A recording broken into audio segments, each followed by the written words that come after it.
ಹೋಗು ಸೋದರಿ. ಹೇಳುತ್ತಾರೆ, ವ್ಯಕ್ತಿಯ ಸಫಲತೆಯ ಹಿಂದೆ ಅವನ ಪತ್ನಿಯ ಕೈ ಇರುತ್ತದೆ. ಗೊತ್ತಿದೆಯೇ ಕೇಶಿನಿ? ಮತ್ತು ನನಗಂತೂ ಮೂರು ಪತ್ನಿಯರು. ನನ್ನ ಮೃತ ಪತ್ನಿ ಅಸ್ತಿ, ನನ್ನ ಪ್ರಿಯ ಪತ್ನಿ ಮತ್ತು ನನ್ನ ಪೂರ್ವ ಜನ್ಮದ ಪತ್ನಿ.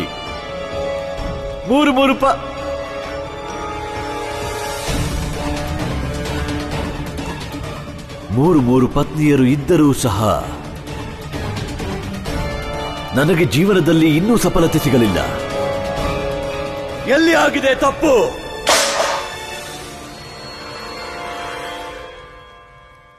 ಗುರುದೇವ, ಒಮ್ಮೆ ಹಾಗೆ ಆದ್ರೆ ನಮ್ಗೆಲ್ಲ ಮುಂದೆ ಬರುವಂತ ಸಮಸ್ಯೆಗೆ ಪರಿಹಾರ ಏನು? ಕೃಷ್ಣ, ಇದಕ್ಕೆ ಕೇವಲ ಒಂದೇ ಪರಿಹಾರ.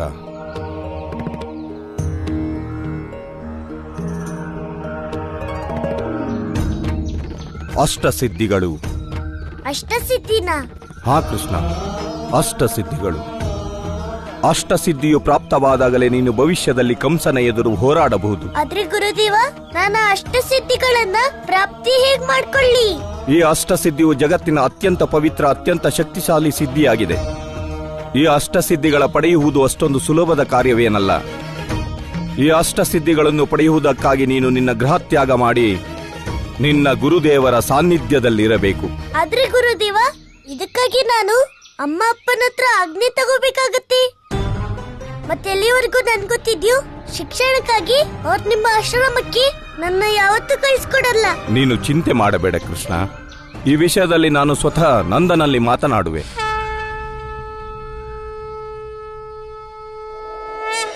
ಭಗವಂತ, ತಪ್ಪು ನಿಮ್ಮಿಂದಲ್ಲ, ತಪ್ಪು ನಮ್ಮಿಂದ ಆಗಿದ್ದು ಭಗವಂತ. ಆದರೆ ಈಗ ನಿಮ್ಮ ಸಫಲತೆ ನಿಶ್ಚಿತವೇ ಭಗವಂತ. ಭಗವಂತ ಎಂದಳು.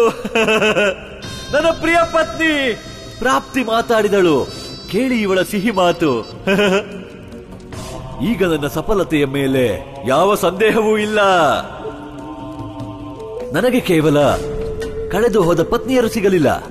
ಅಲ್ಲ, ಪತ್ನಿಯರಿಗೆ ಅವರು ಮರೆತಂತ ಪತಿ ಪರಮೇಶ್ವರ ಭಗವಂತ ಕಂಸ ಸಿಕ್ಕಿದ್ದಲ್ಲ.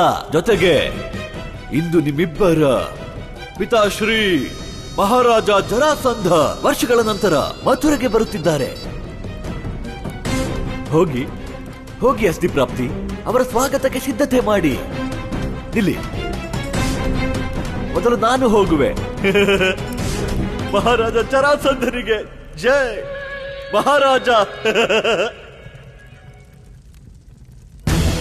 ಒಬ್ಬ ಸ್ತ್ರೀ ತನ್ನ ಪುರುಷನ ಸಫಲತೆಯಷ್ಟೇ ಅಲ್ಲ, ಅವನ ಪತನಕ್ಕೂ ಕಾರಣಳಾಗುತ್ತಾಳೆ.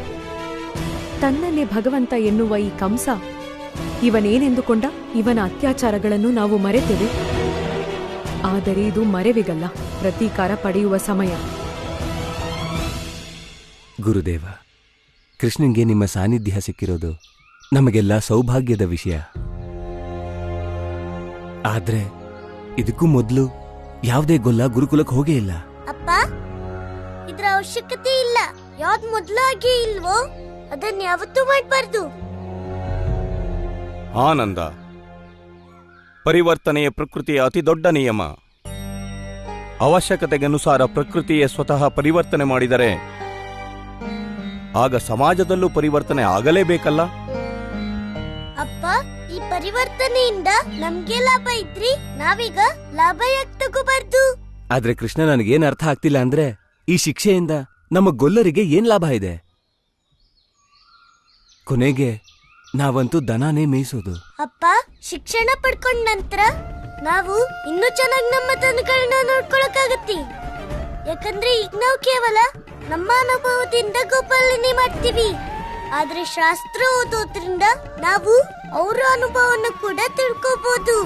ಅದೆಲ್ಲ ನಮ್ಗಿಂತ ತುಂಬಾ ಮೊದಲೇ ಆಗಿರೋದನ್ನ ಅಲ್ವಾ ಗುರುದೇವ? ಕೃಷ್ಣ ಸತ್ಯ ಹೇಳುತ್ತಿದ್ದಾನೆ ನಂದ. ಶಿಕ್ಷಣ ಅನುಭವವನ್ನು ಇತಿಹಾಸದಿಂದ ಜೋಡಿಸುತ್ತದೆ, ಜ್ಞಾನ ಅದಕ್ಕೆ ವ್ಯಾಪಕತೆ ನೀಡುತ್ತದೆ.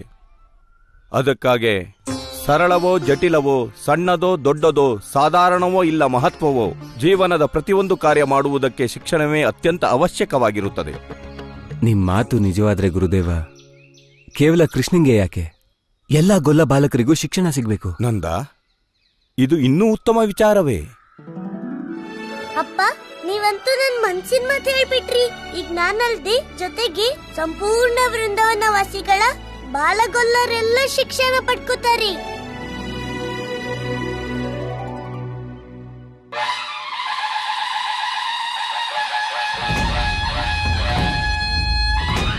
ಮಹಾರಾಜ ಜರಾಸಂಧರಿಗೆ, ಮಹಾರಾಜ ಜರಾಸಂಧರಿಗೆ, ಮಹಾರಾಜ ಜರಾಸಂಧರಿಗೆ, ಮಹಾರಾಜ ಜರಾಸಂಧರಿಗೆ, ಮಹಾರಾಜ ಜರಾಸಂಧರಿಗೆ, ಮಹಾರಾಜ ಜರಾಸಂಧರಿಗೆ, ಮಹಾರಾಜ ಜರಾಸಂಧರಿಗೆ, ಮಹಾರಾಜ ಜರಾಸಂಧರಿಗೆ, ಮಹಾರಾಜ ಜರಾಸಂಧರಿಗೆ, ಮಹಾರಾಜ ಜರಾಸಂಧರಿಗೆ, ಮಹಾರಾಜ ಜರಾಸಂಧರಿಗೆ, ಮಹಾರಾಜ ಜರಾಸಂಧರಿಗೆ, ಮಹಾರಾಜ ಜರಾಸಂಧರಿಗೆ, ಮಹಾರಾಜ ಜರಾಸಂಧರಿಗೆ, ಮಹಾರಾಜ ಜರಾಸಂಧರಿಗೆ. ಪಿತಾಶ್ರೀ ಬಂದ್ರು. ಪಿತಾಶ್ರೀ,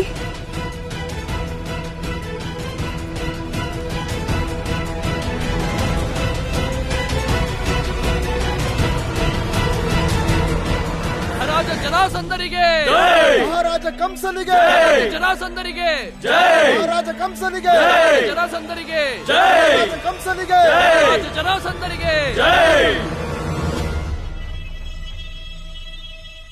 ಪಿತಾಶ್ರೀ,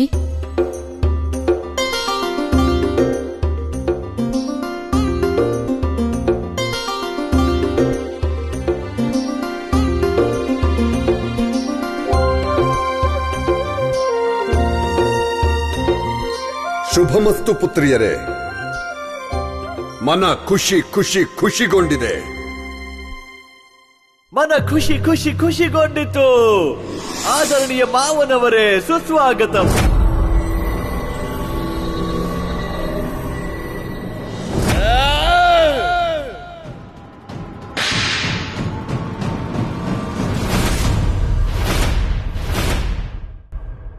ಏನಾಯ್ತು?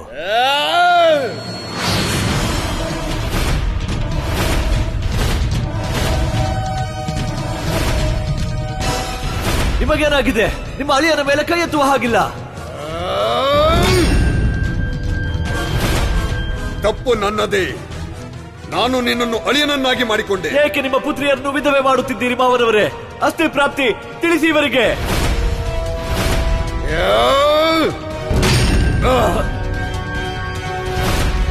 ಇಂತಹ ಪತಿ ಇರುವುದಕ್ಕಿಂತ ಒಳ್ಳೆಯದು ನನ್ನ ಪುತ್ರಿಯರು ವಿಧವೆಯರಾಗಿರುವುದು.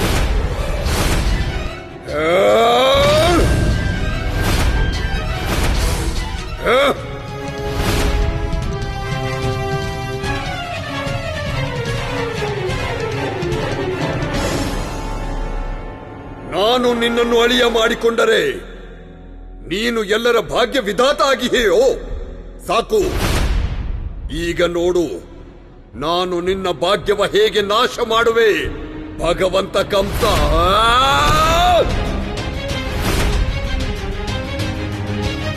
ಯಾವ ವಿಷಯದ ಕೋಪ ತೋರಿಸುತ್ತಿದ್ದೀರಿ? ಇದು ಸಾಕು ಮಾಡಿ. ಬಿಟ್ಟು ಬಿಡಿ ನಿಮ್ಮ ಹಠ. ನನ್ನ ಹಠ ನಿನ್ನ ಅಂತ್ಯದ ಜೊತೆಗೆ ಮುಗಿಯಲಿದೆ ಕಂಸ.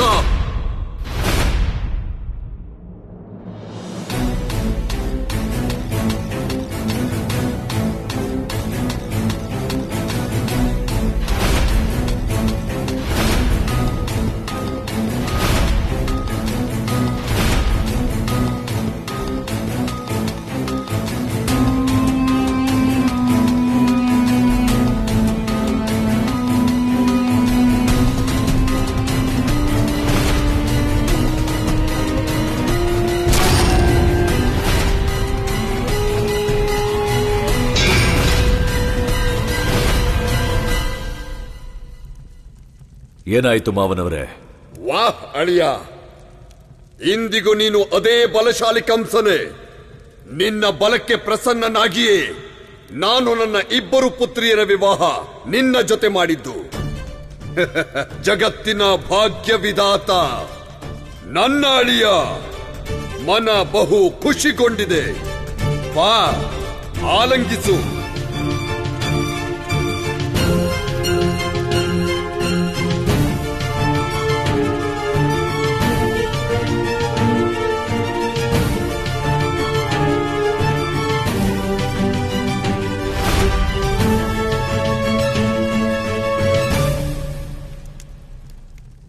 ಹೇಳು ಅಳಿಯ, ಏನು ನಿನ್ನ ಸಮಸ್ಯೆ?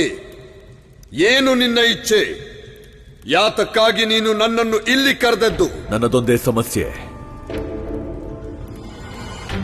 ಆ ಚಕ್ರಧಾರಿ ವಿಷ್ಣು ಮತ್ತು ಒಂದೇ ಇಚ್ಛೆಯು, ಅವನ ಪರಮಾವತಾರದ ಅಂತ್ಯ, ಅವನ ಸರ್ವನಾಶ.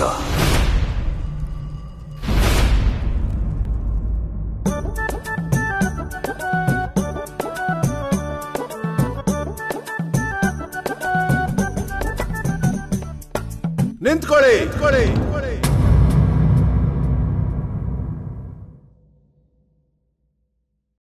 ವೃಂದಾವನ ನಿವಾಸಿಗಳೇ, ಇದ್ಯಾವ ಅನರ್ಥ ಮಾಡೋಕ್ ಹೊರಟಿದ್ದೀರಿ ನೀವೆಲ್ಲ?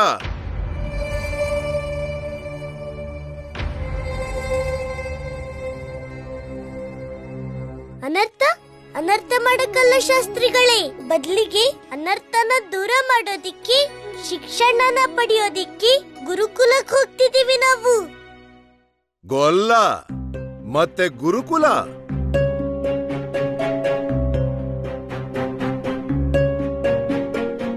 ಮನ ಬಹು ಕೋಪಗೊಂಡಿದೆ ಅಳಿಯ. ಅಸುರರು ಸಮಸ್ಯೆಯನ್ನು ಪೋಷಣೆ ಮಾಡಿ ದೊಡ್ಡದು ಮಾಡಬಾರದು. ಎಲ್ಲ ನಿನ್ನದೇ ತಪ್ಪು. ನೀನು ಆ ಬಾಲಕನನ್ನು ಬೆಳೆಯಲು ಬಿಟ್ಟೆ. ಜನಿಸುತ್ತಲೇ ಅವನ ವಧೆ ಯಾಕೆ ಮಾಡಲಿಲ್ಲ? ನಿಮ್ಮ ಅಳಿಯನು ನಾನು ಇದನ್ನೇ ಮಾಡುವ ಪ್ರಯತ್ನ ಮಾಡಿದ್ದೆ. 7 ಸುತ್ತಿನಲ್ಲಿ ಬಂಧಿಸಿ ಇಟ್ಟಿದ್ದೆ, ಆದರೂ ಹಾರಿ ಹೋದ. ರೆಕ್ಕೆಗಳಿದ್ದವೇನು ಅವನಿಗೆ? ರೆಕ್ಕೆಯಲ್ಲ, ಮಾಯೆ. ಆ ವಿಷ್ಣುವಿನ ಮಾಯೆ. ಆ ರಾತ್ರಿ ಅವನು ಮಥುರೆಯಲ್ಲಿ ಎಲ್ಲರನ್ನೂ ಮಲಗಿಸಿದ್ದ.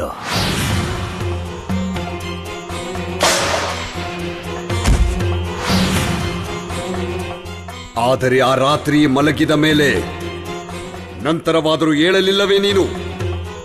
ಕಳೆದ 5 ವರ್ಷಗಳಿಂದ ಏನು ಮಾಡುತ್ತಿರುವೆ ನೀನು? ಪ್ರಯತ್ನ, ಒಂದರ ನಂತರ ಒಂದು ಅಸಫಲ ಪ್ರಯತ್ನ.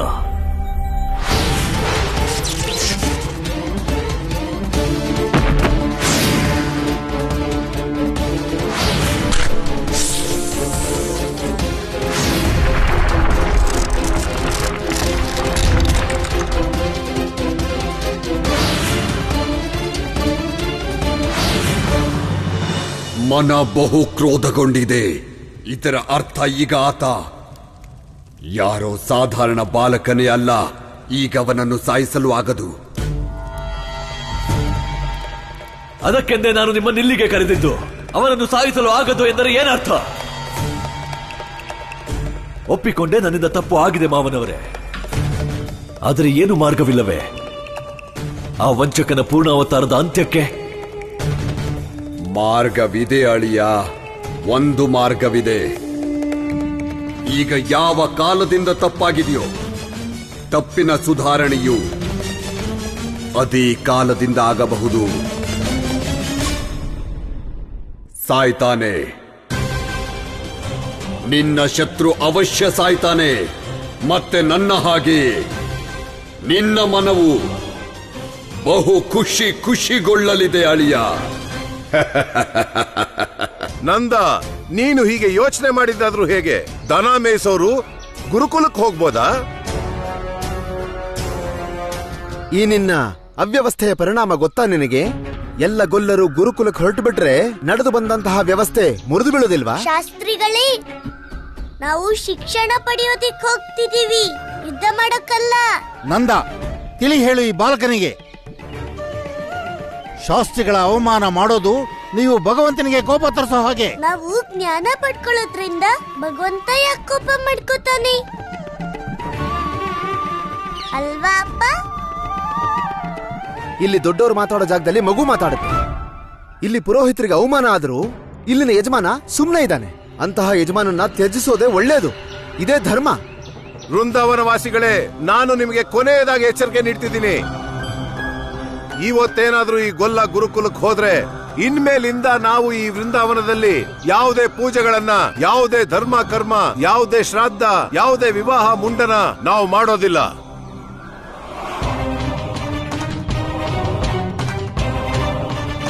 ಅಂತಿಮ ನಿರ್ಣಯನ ನಾನು ನಿಮ್ಮೇಲ್ ಬಿಡ್ತಾ ಇದ್ದೀನಿ. ನಿಮ್ಗೆ ಯಾವ್ದು ಬೇಕೋ ಆರಿಸ್ಕೊಳ್ಳಿ. ವಿದ್ಯೆ ಬೇಕಾ ಅಥವಾ ಜನ್ಮ ಜನ್ಮಾಂತರಕ್ಕೂ ನಿಮ್ಮ ಹಿಂದೆ ಬರುವ ಧರ್ಮ ಸಂಸ್ಕಾರ ಬೇಕಾ?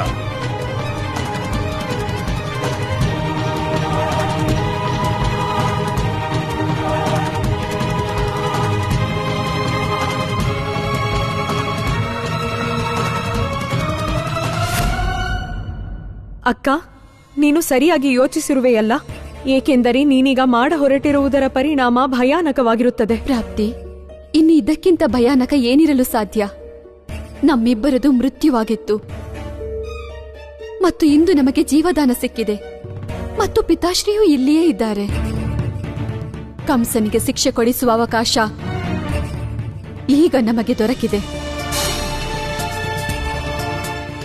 ಈಗ ನಿಯತಿಯು ಇದನ್ನೇ ಬಯಸಿದೆ. ಪ್ರಾಪ್ತಿ, ಇಂದೇನಾದರೂ ಪಿತಾಶ್ರೀಯಲ್ಲಿ ನಮ್ಮ ದುಃಖ ಹೇಳದಿದ್ದರೆ ಈ ಜಗತ್ತಿನ ಯಾವ ಪುತ್ರಿಗೂ ಯಾರು ತಮ್ಮ ಪತಿಯಿಂದ ನೊಂದಿಹರೋ ಅವರಿಗೆ ಅವರ ದುಃಖ ಮತ್ತು ಅನ್ಯಾಯದಿಂದ ಎಂದೂ ಮುಕ್ತಿ ಸಿಗಲಾರದು. ಸತ್ಯ ಹೇಳುತ್ತಿರುವೆ ಅಕ್ಕ.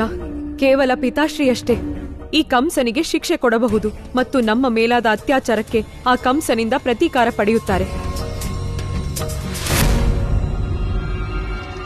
ಭಗವಂತ ಕಂಸನ ಈ ಜನ್ಮದ ಪತ್ನಿಯರೇ, ನಿಮ್ಮಯ ಚಿಂತೆ ಸರಿಯಾದದ್ದೇ. ಶಿಕ್ಷೆಯು ಅವಶ್ಯ ಸಿಗಲಿದೆ.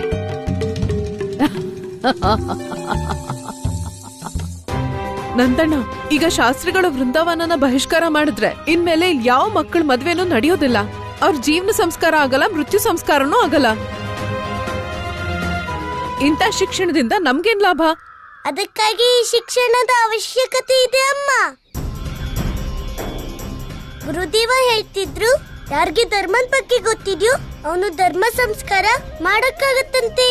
ಅಪ್ಪ, ನೀವೇ ಹೇಳ್ತಿರಲ್ಲ, ಕ್ಷತ್ರಿಯ ಆಗಿದ್ರು ಕೂಡ ವಿಶ್ವಾಮಿತ್ರ ಜಗತ್ತಿನ ಬಹಳ ದೊಡ್ಡ ಋಷಿ ಆಗಿದ್ರು. ಅಣ್ಣ, ಅದನ್ನ ನೀವೇ ಆ ಕತೆ ಹೇಳ್ತಿದ್ದಿದ್ದಲ್ವಾ? ಹೀಗೆ ರಾಕ್ಷಸನಾದ್ರೂ ಕೂಡ ರಾವಣ ಭಗವಂತ ರಾಮನ ಪ್ರಾರ್ಥನೆಯಂತೆ ಅವನು ಅವರ ತಂದೆಗೆ ತರ್ಪಣ ಬಿಡಿಸಿದ್ದ.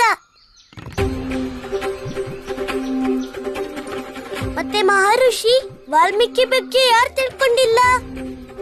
ಅವರು ಹುಟ್ಟಾಗ್ಲೇ ಯಾವ ಶಾಸ್ತ್ರಿನೂ ಆಗಿರ್ಲಿಲ್ಲ. ಆದ್ರೆ ಭಕ್ತಿ ಮತ್ತೆ ಶಿಕ್ಷಣದ ಮೂಲಕನೇ ಅವರು ರಾಮಾಯಣದಂತಹ ಶಾಸ್ತ್ರನ ರಚನೆ ಮಾಡಿದ್ರು. ನಾನೇನಾದ್ರೂ ತಪ್ಪಾಗಿ ಹೇಳ್ತಿದ್ದೀನ ಅಪ್ಪ? ಆದ್ರೆ ನಮ್ಗೆ ಶಿಕ್ಷಣ ಇಲ್ದೇ ಇರೋದಿಕ್ಕೆ ಶಾಸ್ತ್ರಿಗಳು ನಮ್ಗೆ ಧರ್ಮ ಮತ್ತೆ ದೇವರ ಭಯ ಹುಟ್ಟಿಸೋದು. ಆದ್ರೆ ನಾವೇ ಶಿಕ್ಷಣನ ಪಡ್ಕೊಂಡ್ರೆ ನಾವು ಪೂಜೆಗಳನ್ನ ಮತ್ತೆಲ್ಲ ಸಂಸ್ಕಾರನ ನಾವೇ ಸ್ವತಃ ಮಾಡ್ಕೋಬಹುದು. ಆಗ ನಮ್ಗೆ ಯಾವ ಶಾಸ್ತ್ರಿಗಳ ಧಮ್ಕಿಗಳಿಗೆ ಎದುರು ಯಾವ ಅವಶ್ಯಕತೆನೂ ಬೀಳೋದೇ ಇಲ್ಲ. ಕೃಷ್ಣ, ನಮಗೆ ವಿದ್ಯೆ ಇಲ್ದೇ ಇರೋದೇ ನಮ್ಮ ಹೆದರಿಕೆಗೆ ಕಾರಣ ಆಗಿದೆ. ಹಾ ಅಣ್ಣ, ಶಿಕ್ಷಣದಿಂದಲೇ ಮನುಷ್ಯ ಶ್ರೇಷ್ಠನಾಗೋದು. ಮತ್ತೆ ಶಿಕ್ಷಣ ಇಲ್ದೆ ನಮ್ಗೂ ಮತ್ ನಮ್ ದನಗಳಿಗೂ ಯಾವ ಅಂತರನೂ ಇರಲ್ಲ. ಸರಿ, ಈಗ ನೀವೇ ಹೇಳಿ ಅಣ್ಣ, ನಾವು ಶಿಕ್ಷಣನ ಪಡ್ಕೊಳ್ಳೋದು ಒಳ್ಳೇದ ಅಥವಾ ಬೇಡ್ವೋ? ನಂದಣ್ಣ, ಈಗ ಅದೇನೇ ಆಗ್ಲಿ, ನಾವು ನಮ್ಮ ಮಕ್ಕಳನ್ನ ಖಂಡಿತ ಗುರುಕುಲಕ್ಕೆ ಕಳಿಸ್ತೀವಿ. ಏನಂತೀರಾ?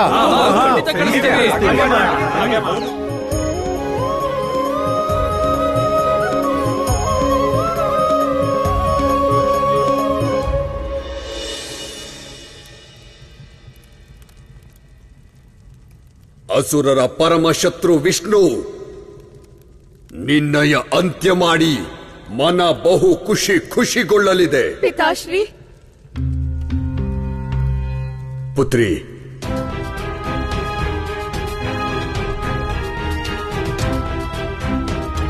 ಏನಾಯ್ತು ಪುತ್ರಿ? ಜರಾಸಂಧನ ಪುತ್ರಿಯರ ಕಣ್ಣಲ್ಲಿ ನೀರು. ಏನಾಯ್ತು ಪುತ್ರಿ? ಇಲ್ಲಿ ಭಗವಂತ ಕಂಸನ ಪತ್ನಿಯರಿಗೆ ಎಂಥ ದುಃಖ. ಪಿತಾಶ್ರೀ, ನಾವು ನಮ್ಮ ದುಃಖ ಹೇಗೆ ಹೇಳುವುದು? ಇಷ್ಟು ವರ್ಷದಿಂದ ನಮ್ಮ ದುಃಖ ನಮ್ಮ ಅಂತರಾತ್ಮದಲ್ಲೇ ಅಡಗಿಸಿದ್ದೆವು. ಹಾ ಪಿತಾಶ್ರೀ, ಅಕ್ಕ ಹೇಳಿದ್ದು ಸತ್ಯ. ನಿರ್ಭಯಳಾಗಿ ಹೇಳು ಪುತ್ರಿ. ಒಂದೊಮ್ಮೆ ಕಂಸ ನಿಮ್ಮ ಸಮಸ್ಯೆಗೆ ಪರಿಹಾರ ನೀಡಲಾಗದಿದ್ದರೆ ನಾನು ನೀಡುವೆ. ನಾನು ನಿಮ್ಮ ತಂದೆ. ನಿರ್ಭೀತಿಯಿಂದ ಹೇಳು ಪುತ್ರಿ. ಪಿತಾಶ್ರೀ, ಅದು ಏನದು? ಅವರು ತನ್ನ ದುಃಖ ಹೇಳಲಾರರು ಮಾವನವರೇ.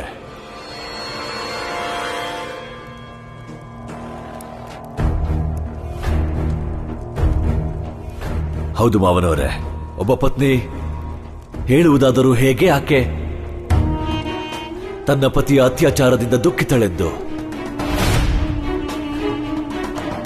ನೀನು ಏನು ಹೇಳುತ್ತಿರುವೆ ಕಂಸ? ಅದೇ ಈಗ ನಿಮ್ಮ ಪುತ್ರಿಯರು ನಿಮ್ಮಲ್ಲಿ ಹೇಳ ಬಯಸಿದ್ದು, ಮತ್ತು ಇದನ್ನು ಇವರು ಹೇಳಲು ಪೂರ್ತಿ ಅಧಿಕಾರವಿದೆ.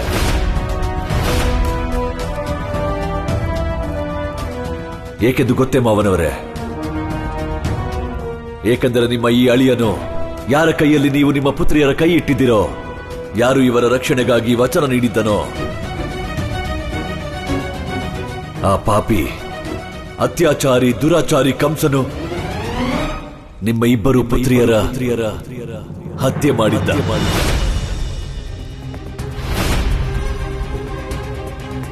ಏನು?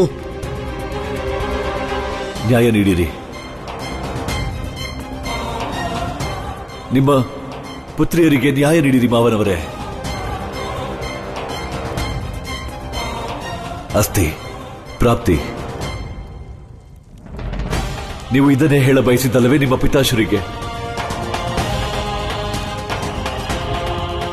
ಒಳ್ಳೆಯದಾಗಿದ್ದು ನಿಮ್ಮ ಸೋದರಿ ಕೇಶಿನಿಯಿಂದ. ಆಕೆ ಸಮಯಕ್ಕೆ ಸರಿಯಾಗಿ ನನಗೆ ಹೇಳಿದಳು. ನ್ಯಾಯ ನೀಡಿರಿ ಮಾವನವರೇ. ಕಂಸ, ನಾನು ನಿನ್ನನ್ನು ನನ್ನ ಅಳಿಯ ಮಾಡಿಕೊಂಡೆ, ಮತ್ತೆ ನೀನು ನನ್ನದೇ ಪುತ್ರಿಯರಿಗೆ ಶತ್ರುವಾಗಿ ಬಿಟ್ಟೆ. ಆ ವಿಷ್ಣು ಅವತಾರದ ಅಂತ್ಯ ನಾನು ನಂತರ ಮಾಡುವೆ, ಆದರೆ ಸರ್ವಪ್ರಥಮ ನಾನು ನಿನ್ನ ವಧೆ ಮಾಡುವೆ.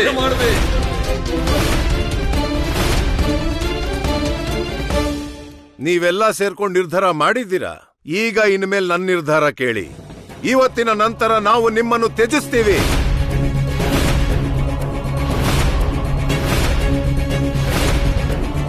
ವೃಂದಾವನನ ತ್ಯಜಿಸ್ತೀವಿ. ಇವತ್ತಿನ ನಂತರ ನಾವು ನಿಮ್ಮ ಯಾವ ಕರ್ಮ ಕಾರ್ಯಗಳನ್ನು ಮಾಡುವುದಿಲ್ಲ.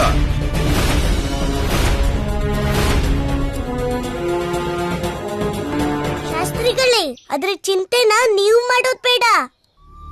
ಯಾಕಂದ್ರೆ ನಾವು ಶಿಕ್ಷಣ ಪಡ್ಕೊಂಡ ನಂತರ ನಮ್ಮ ಧರ್ಮ ಸಂಸ್ಕಾರ ಪೂಜೆಗಳನ್ನ ನಾವೇ ಮಾಡ್ಕೊಳ್ತೀವಿ. ವಾಚಾಳಿ ಬಾಲಕ, ನಿನಗಿಷ್ಟು ಧೈರ್ಯನ? ಯಾರ ಹೃದಯದಲ್ಲಿ ಧರ್ಮ ಅನ್ನೋದಿರೋದಿಲ್ವೋ ಅವ್ರ ಮನೆಯಲ್ಲಿ ಕೂಡ ಭಗವಂತನೂ ಇರಲ್ಲ. ಇವರೆಲ್ಲರ ಮನೆಗಳಿಂದ ಭಗವಂತನ ಮೂರ್ತಿಗಳನ್ನು ತನ್ನಿ, ಪೂಜಾ ಸಾಮಗ್ರಿಗಳನ್ನು ಕಸಿದುಕೊಳ್ಳಿ. ಇನ್ಮೇಲಿಂದ ಇವ್ರಿಗೆ ಯಾವ ಪೂಜೆಗಳನ್ನು ಮಾಡೋ ಅಧಿಕಾರ ಇಲ್ಲ. ಶಾಸ್ತ್ರಿಗಳೇ, ನೀವು ಹೋಗೋದಾದ್ರೆ ಹೋಗಿ. ನೀವು ನಮ್ಮಿಂದ ನಮ್ಮ ಭಗವಂತನ ಯಾಕೆ ದೂರ ಮಾಡ್ತಿದ್ದೀರಾ? ನಾವು ಈ ಜಗತ್ತಿನಲ್ಲಿ ದೇವರ ಪ್ರತಿನಿಧಿಗಳು. ಈ ಲೋಕವಷ್ಟೇ ಅಲ್ಲ, ಪರಲೋಕದಲ್ಲಿಯೂ. ಈಗ ನಿಮ್ಮೆಲ್ರನ್ನು ನಿಮ್ಮ ಭಗವಂತನಿಂದ ದೂರ ಮಾಡ್ತೀವಿ. ಏನ್ ನೋಡ್ತಾ ನಿಂತಿದ್ದೀರಾ? ಈ ಅಧರ್ಮಿಗಳ ಮನೆಗಳಿಂದ ನಮ್ಮ ಭಗವಂತನ ಮೂರ್ತಿಗಳನ್ನು ತನ್ನಿ.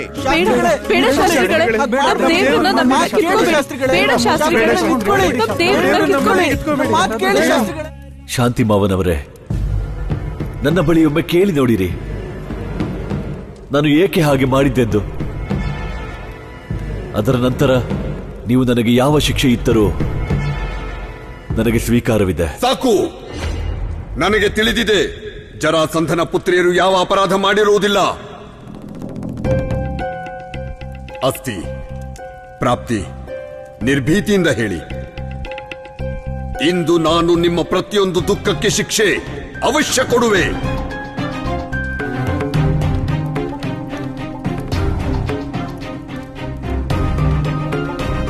ಕ್ಷಮಿಸಬೇಕು ಮಾವನವರೇ. ನನ್ನ ಪ್ರಿಯ ಪತ್ನಿಯರು ನಿಮಗೆ ತಿಳಿಸಲು ಆಗದು. ನಾನು ಹೇಳುತ್ತೇನೆ.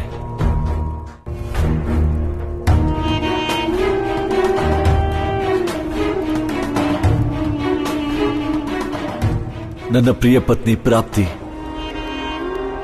ವಿವಾಹಿತಳಾದರೂ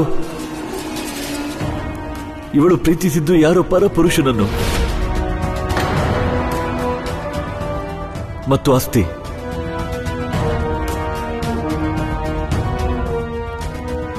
ಇವಳು ತನ್ನ ಸೋದರಿಯ ಈ ಅಪರಾಧವನ್ನು ಮುಚ್ಚಿಟ್ಟಳು. ವಿವಶನಾಗಿದೆ ಮಾವನವರೇ. ಅದಕ್ಕಾಗಿ ನಾನು ಇವರ ಹತ್ಯೆ ಮಾಡಿಬಿಟ್ಟೆ. ಕಂಸ, ಇಷ್ಟೊಂದು ದೊಡ್ಡ ಅಧರ್ಮ, ಎಂಥ ಅನರ್ಥ ಮಾಡಿದೆ ನೀನು. ನಾನು ಹಾಗೆ ಮಾಡುತ್ತಿರಲಿಲ್ಲ, ಆದರೆ ನನ್ನನ್ನೇ ನಿಯಂತ್ರಿಸದಾದೆ. ಮಾವನವರೇ, ನಾನು ನಿಮ್ಮ ಪುತ್ರಿಯರದಲ್ಲ, ನನ್ನ ಪತ್ನಿಯರ ಹತ್ಯೆ ಮಾಡಿದ್ದು. ಆದರೂ ಕೂಡ ಅಪರಾಧಿಯು ನಾನೇ.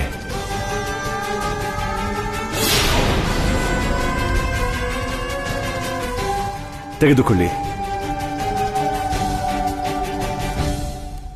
ಮಾಡಿಬಿಡಿ ನನ್ನ ಹತ್ಯೆ.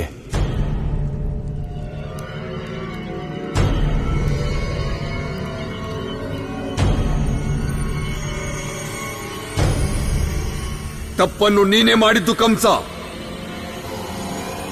ಆದರೆ ನನ್ನ ಪುತ್ರಿಯರ ಹತ್ಯೆ ಮಾಡಿ ಅಲ್ಲ, ಬದಲಾಗಿ ಇವರನ್ನು ಪುನಃ ಜೀವಂತಗೊಳಿಸಿ. ಜರಾಸಂಧನ ಪುತ್ರಿಯರು ಹೀಗಿರುವರೆಂದು ನನಗೆ ನಂಬಲಾಗದು. ಅಯ್ಯೋ ಕಳಂಕಿತರೇ, ನೀವು ನಿಮ್ಮದಲ್ಲ, ನಿಮ್ಮ ತಂದೆಯ ತಲೆ ತಗ್ಗಿಸಿದಿರಿ. ಕ್ಷಮೆ ಕೇಳಿ ನಿಮ್ಮ ಪತಿ ಪರಮೇಶ್ವರನಿಂದ, ಅನ್ಯಥಾ ಈ ಕೂಡಲೇ ನಾನು ನಿಮ್ಮ ಹತ್ಯೆ ಮಾಡುತ್ತೇನೆ. ಭಗವಂತ, ಕ್ಷಮಿಸಿಬಿಡಿ ಸಾಕು, ಸಾಕು, ಕ್ಷಮಿಸಿ ಬಿಡಿ ಇವರನ್ನು. ನನ್ನ ಪ್ರಿಯ ಪತ್ನಿಯರೇ, ಹೇಳಿ ಹೇಳಿ, ಧನ್ಯವಾದ ಹೇಳಿ ನಿಮ್ಮ ಅಗ್ರ ಸೋದರಿಗೆ. ಇವಳೇ ಸಮಯಕ್ಕೆ ಸರಿಯಾಗಿ ನನಗೆಲ್ಲವನ್ನು ಹೇಳಿದ್ದು. ಅನ್ಯಥಾ ನನಗಂತೂ ನಿಮ್ಮ ದುಃಖ ದೂರವಾಗಿಸುವ ಅವಕಾಶ ತಪ್ಪುತ್ತಿತ್ತು. ಮಹಾರಾಜ, ನನ್ನ ಸಹೋದರಿಯರನ್ನು ಏಕೆ ಅವಮಾನಿಸುತ್ತಿದ್ದೀರಿ? ದೋಷ ಇವರದ್ದಲ್ಲ, ಆ ಗಂಧರ್ವನದ್ದೇ. ಆದರೆ ನೀವು ಚಿಂತಿಸದಿರಿ, ಮುಂದೆ ನನ್ನ ಸೋದರಿಯರು ಯಾವ ತಪ್ಪೂ ಮಾಡುವುದಿಲ್ಲ. ನಾನು ನಿಮಗೆ ವಚನ ಕೊಡುವೆ, ಏಕೆಂದರೆ ಇನ್ನಂತೂ ನಾನಿವರ ಜೊತೆಯಲ್ಲೇ ಇರುವೆ.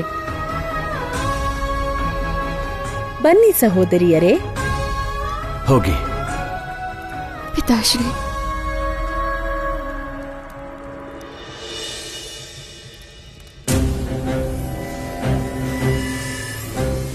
ಅಳಿಯ, ನೀನು ನನ್ನ ಪುತ್ರಿಯರಿಗೆ ಜೀವದಾನ ನೀಡಿ ನನ್ನ ಹೃದಯ ಗೆದ್ದಿರುವೆ. ಇನ್ನು ನೋಡುತ್ತಿರು, ನಾನು ಹೇಗೆ ನಿನ್ನ ಶತ್ರು ಬಾಲಕನ ಅಂತ್ಯ ಮಾಡುವೆ ಅಂತ. ಆದರೆ ಮಾವನವರೇ, ನಾವು ಅಲ್ಲಿಗೆ ಹೋಗುವುದು ಹೇಗೆ? ನನ್ನ ಅಸುರಿ ಶಕ್ತಿ ಮತ್ತು ಅಸುರಿ ಸಿದ್ಧಿಗಳಿಂದ ನಡಿ ನನ್ನ ಜೊತೆಗೆ.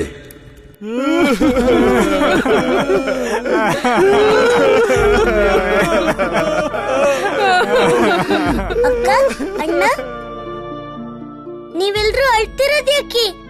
ಕೃಷ್ಣ, ಅವರು ನಮ್ ದೇವ್ರನ್ ಕಿತ್ಕೊಂಡ್ರು. ನೀನ್ ಕೇಳ್ತಾ ಇದ್ಯಾ ನಾವ್ ಅಳ್ತಿರೋದ್ ಯಾಕೆ ಅಂತ? ಅಮ್ಮ, ಯಾರು ಹೇಳಿದ್ರು ನಿಮ್ಗೆ ನಿಮ್ಮ ಭಗವಂತ ನಿಮ್ಮಿಂದ ದೂರ ಹೋದ ಅಂತ? ನಮ್ಮ ಎಲ್ಲರ ಭಗವಂತ ನಿಮ್ ಎದುರಿಗೆ ಇದ್ದಾನಲ್ವಾ? ಕೃಷ್ಣ, ನೀನ್ ಏನ್ ಮಾತು ಅಂತ ಆಡ್ತಿದ್ಯಾ? ಶಾಸ್ತ್ರಿಗಳು ಮತ್ತು ಅವ್ರ ಶಿಷ್ಯಂದ್ರು ನಮ್ ಮನೆಯಿಂದ ದೇವ್ರ ಮೂರ್ತಿಗಳನ್ನ ತಗೊಂಡ್ ಹೋದ್ರು. ನೀನ್ ನೋಡಿದ್ರೆ ಹೀಗೆ ಹೇಳ್ತಿದ್ಯಾ?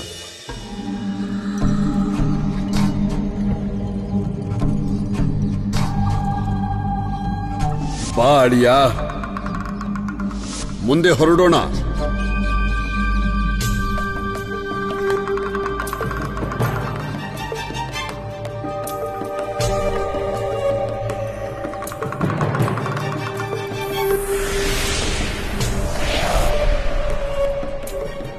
ಅದ್ಭುತ.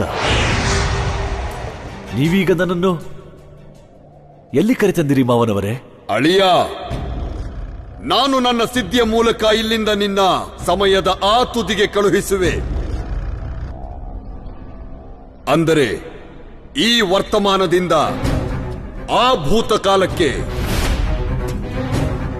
ಅಲ್ಲಿಯೇ ನಿನ್ನ ಸಾಯಿಸುವ ಆ ಬಾಲಕನ ಜನ್ಮವಾಗಿದ್ದು ಮತ್ತು ಅಲ್ಲೇ ನೀನು ಆ ಬಾಲಕನ ಹತ್ಯೆ ಮಾಡಿ ನಿನ್ನ ತಪ್ಪನ್ನು ಸರಿ ಮಾಡಬೇಕು.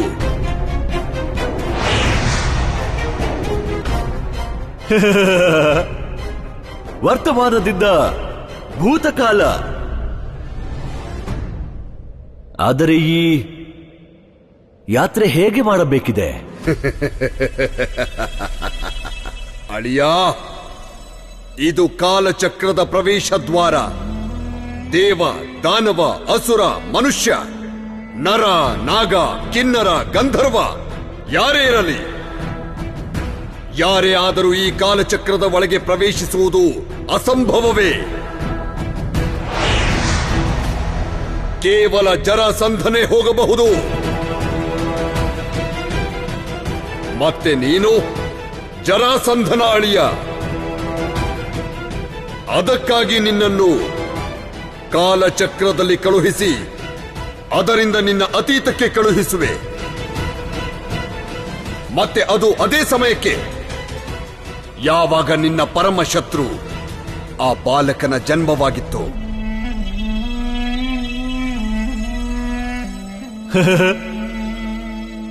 ಅರ್ಥಾತ್ ಅತೀತದಲ್ಲಾದ ಆ ತಪ್ಪಿನ ಸುಧಾರಣೆ ನಾನು ಅತೀತಕ್ಕೆ ತೆರಳಿ ಮಾಡುವೆ.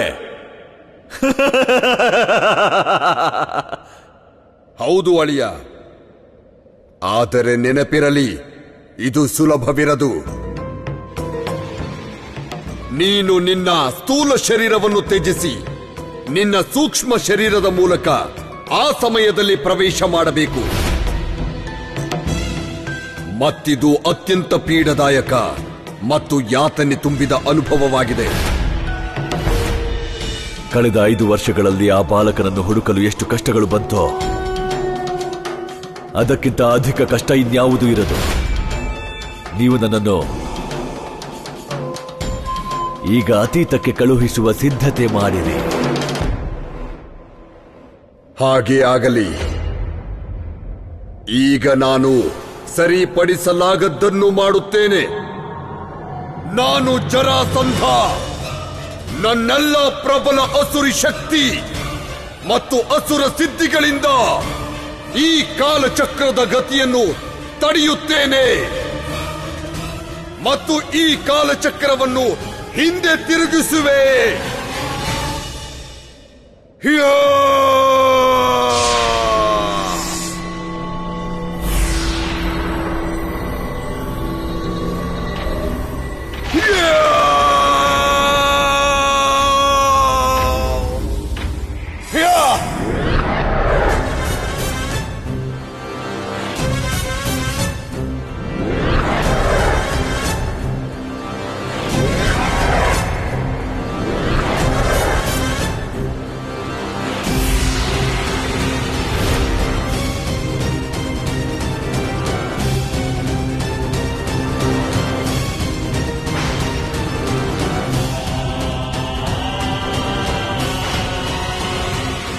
ಇದೇನು ನಡೆಯುತ್ತಿದೆ? ಪ್ರಕೃತಿಯಲ್ಲಿದೆಂಥ ಪರಿವರ್ತನೆ! ಸೃಷ್ಟಿಯ ಮೇಲೆ ಆಕ್ರಮಣ! ಹೀಗೆಲ್ಲ ಆಗುವುದಂತೂ ಯಾರಾದರೂ ನಿಯತಿಯ ನಿರ್ಧಾರಿತ ನಿಯಮದ ವಿರುದ್ಧ ಹೋದಾಗ. ಯಾರು ಅದು ನಿಯತಿಯ ಜೊತೆ ಆಟವನ್ನು ಆಡುತ್ತಿರುವುದು? ಯಾರದು ಈ ಪ್ರಕೃತಿಯ ಸ್ಥಾಪಿತ ನಿಯಮದ ವಿರುದ್ಧ ಹೋಗುವರು? ನಾನು ತಿಳಿದುಕೊಳ್ಳಬೇಕು.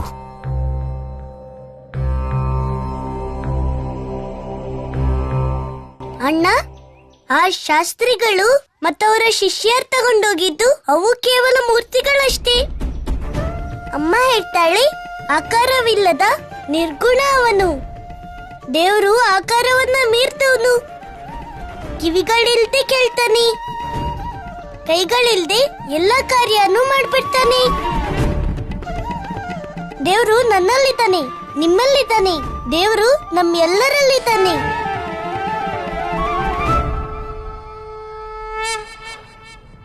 ಪ್ರಭು, ಕೃಷ್ಣ ನಿಮ್ಮ ಸಾಕಾರ ರೂಪ.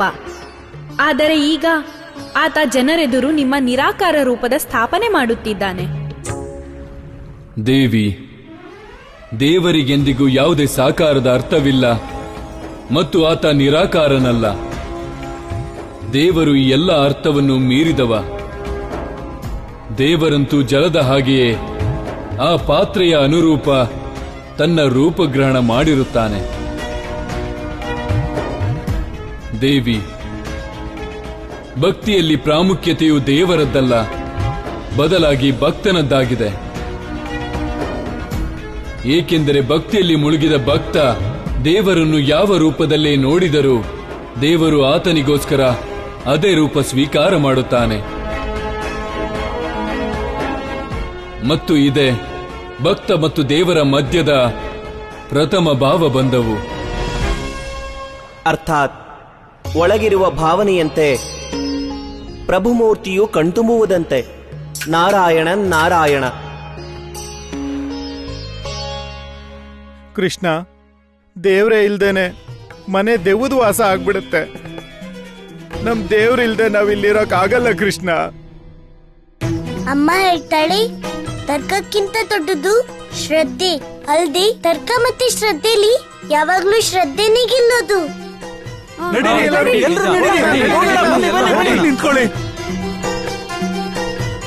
ನಿಂತ್ಕೊಳ್ಳಿ, ಕೇಳಿ ನನ್ನ ಮಾತು ಕೇಳಿ.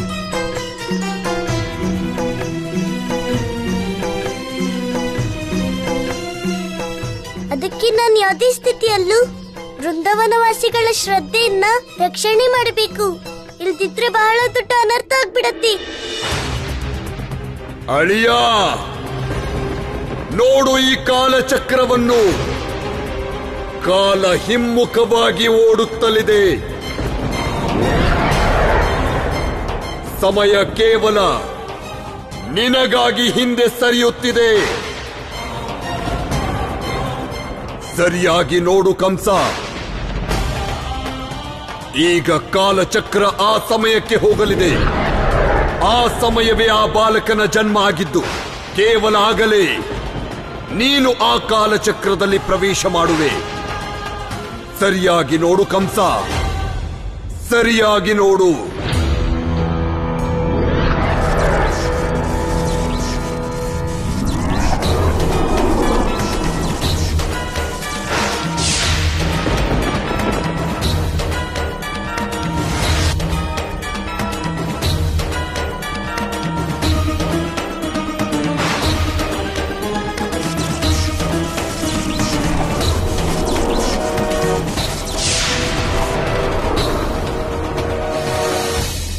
ನಾರಾಯಣ ನಾರಾಯಣ. ಇದೇನು ಅನರ್ಥವಾಗುತ್ತಿದೆ ಪ್ರಭು? ಯಾವ ಸಮಯ ಚಕ್ರದೆ ನೀವು ಸ್ವತಃ ಹಸ್ತಕ್ಷೇಪ ಮಾಡುವುದಿಲ್ಲವೋ ಆ ಕಾಲಚಕ್ರವನ್ನು ಹೀಗೆ ಒಬ್ಬ ಅಸುರ ಯಾವ ಪ್ರಕಾರ ಪರಿವರ್ತನೆ ಮಾಡಬಹುದು ಪ್ರಭು?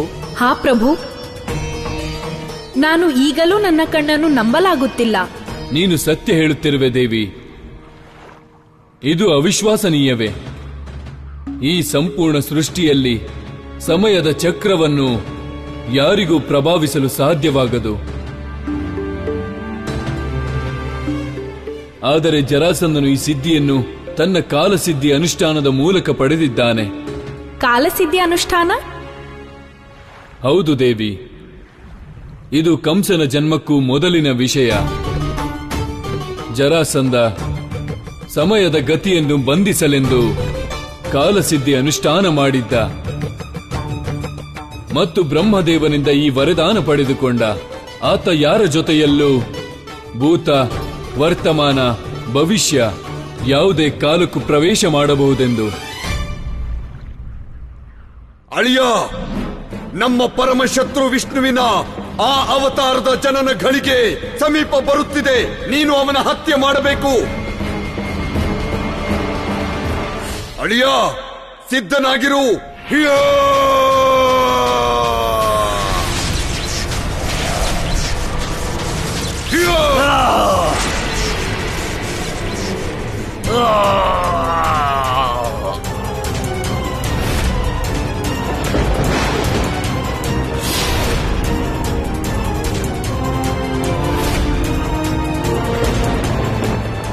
ಏನು ನೋಡುತ್ತಿರುವೆ ಅಳಿಯ? ಇದು ನಿನ್ನ ಸೂಕ್ಷ್ಮ ಶರೀರ. ಯಾಕೆಂದರೆ ಕಾಲದ ಈ ಯಾತ್ರೆ ಕೇವಲ ಸೂಕ್ಷ್ಮ ಶರೀರದಿಂದ ಮಾತ್ರ ಸಾಧ್ಯ. ಸಮಯ ಇಲ್ಲ, ಪ್ರವೇಶ ಮಾಡು ಈ ಕಾಲಚಕ್ರವನ್ನು ಮತ್ತು ಅಂತ್ಯ ಮಾಡು ನಿನ್ನ ಮೃತ್ಯುದಾತ ವಿಷ್ಣುವಿನ ಆ ಪರಮಾವತಾರವನ್ನು.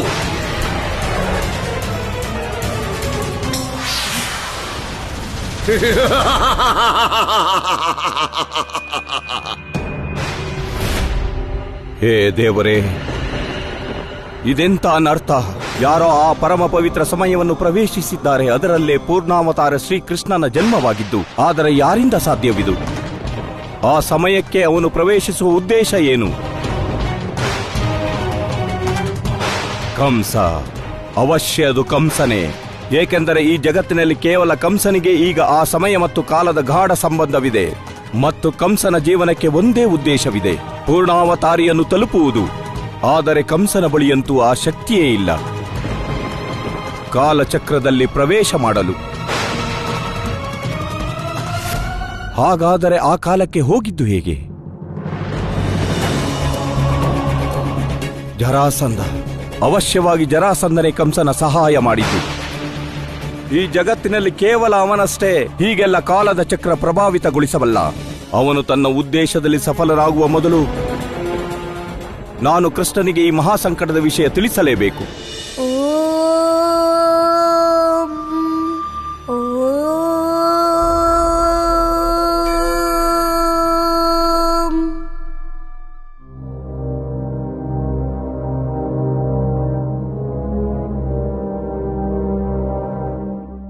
ಅಮ್ಮ, ನನ್ನನ್ನು ಬಿಟ್ಟು ಹೋಗುತ್ತಿರುವೆಯಾ? ಇನ್ನು ನನ್ನ ಶೃಂಗಾರ ಯಾರು ಮಾಡುತ್ತಾರೆ ಗೋಪಿ? ನಮ್ ದೇವ್ರು ನಮ್ಮನ್ ಕರಿತಿರೋ ಹಾಗೆ ನಮ್ಗೆ ಯಾಕೆ ಅನಿಸ್ತಾ ಇದೆ? ಇದು ಹೇಗಾಗೋಕ್ ಸಾಧ್ಯ? ನಮ್ಮ ದೇವರಂತೂ ನಮ್ಮ ಮನೆಯಲ್ಲೇ ಇಲ್ವಲ್ಲ. ನಾನು ನಿಮ್ಮ ಮನೆಯಲ್ಲಿಲ್ಲವೆಂದು ಯಾರು ಹೇಳಿದ್ದು? ಭಕ್ತರು ಭಗವಂತನನ್ನು ಬಿಟ್ಟು ಹೋಗಬಹುದು, ಆದರೆ ಭಗವಂತ ಎಂದಿಗೂ ತನ್ನ ಭಕ್ತರ ಜೊತೆಗೆ ಇರುತ್ತಾನೆ.